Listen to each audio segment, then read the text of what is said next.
Evening നടന്നൊക്കെ പോയിട്ട് ഒരു ചായയും ഒരു സ്നാക്കൊക്കെ അടിച്ചിട്ട് വരാം എന്നും പറഞ്ഞ് വിളിച്ചതാണ്. പുള്ളി വിളിക്കേണ്ടായിരുന്നു തോന്നി. കാരണം നടന്ന മനുഷ്യൻ്റെ ഊപ്പാടിളവി. പിന്നെ ഞാനും അവളും അങ്ങോട്ടും ഇങ്ങോട്ടും പഴിയാരും കേട്ടോ. നീയാണ് പറഞ്ഞ് നടന്നു പോകാനെന്ന്, വേറൊന്നുമല്ല. ഗ്യാസ് ഇല്ലാത്തതുകൊണ്ട് മിക്ക കടകളിലും ചായ ഇല്ല ഗൈസ്. അതാണ് അവസ്ഥ. അങ്ങനെ കുറേ നടന്ന് ഫൈനലി നമ്മളൊരു കടയിലെത്തി. പിന്നെ നടന്ന് ക്ഷീണിച്ചത് കൊണ്ട് ബീഫ് ഫ്രൈയും പൊറോട്ടയും ഓരോ പൊറോട്ട വെച്ച് പറഞ്ഞു. അടിപൊളി പൊറോട്ട ഒരു കഷ്ണമൊക്കെ ഇട്ടെടുത്ത ബീഫിനകത്ത് അങ്ങോട്ട് പൊതിഞ്ഞ് കഴിച്ചു.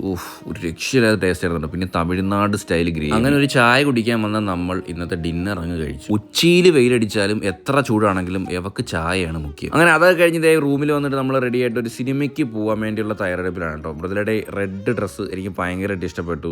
ഓൺലൈൻ ഓർഡർ ചെയ്താണ് കേട്ടോ. ഇതിന് ലിങ്ക് വേണമെന്നുണ്ടെങ്കിൽ താഴെ ടാഗ് ചെയ്തേക്കാം. അവർക്ക് നന്നായിട്ട് ചേരുന്നുണ്ട് ഗൈസ്. അതൊക്കെ എങ്ങനെയുണ്ട് താഴെ കമൻറ്റ് ചെയ്യണേ.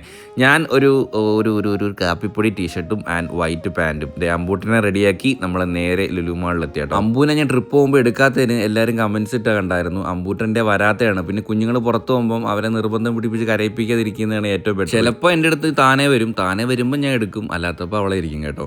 അപ്പോൾ നമ്മൾ കുറച്ച് ഷോപ്പിങ്ങും കഴിഞ്ഞ് നമ്മൾ നേരെ മൂവിക്ക് കയറി കേട്ടോ. മോഹിനിയാട്ടം എന്ന് പറഞ്ഞൊരു സിനിമയാണ് നമ്മൾ കണ്ടത്. ഇതിൻ്റെ ഫസ്റ്റ് പാർട്ട് ഞാൻ OTT കണ്ടിട്ടുണ്ടായിരുന്നു. എനിക്ക് പടം ഭയങ്കരമായിട്ട് വർക്കായി. ഒരു ഡാർക്ക് ഹ്യൂമറാണ് പിടിച്ചിരിക്കുന്നത്. കിട്ടില്ല പടം കേട്ടോ. കുറേ ചിരിക്കാനൊക്കെ ഉണ്ടായിരുന്നു. അപ്പോൾ ഇന്നേക്ക് ഇത്രയേ ഉള്ളൂ. Love and by.